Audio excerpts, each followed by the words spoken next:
கோயில் விவகாரத்தில் நீதிமன்றம் தலையிடக்கூடாது என சென்னை உயர்நீதிமன்ற மதுரை கிளையில் தமிழக அரசு தெரிவித்துள்ளது.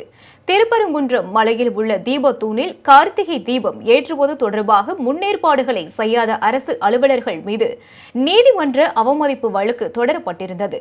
இந்த வழக்கின் விசாரணை இன்று உயர்நீதிமன்ற மதுரை கிளை தனி நீதிபதி GR சுவாமிநாதன் முன்பு விசாரணைக்கு வந்தது.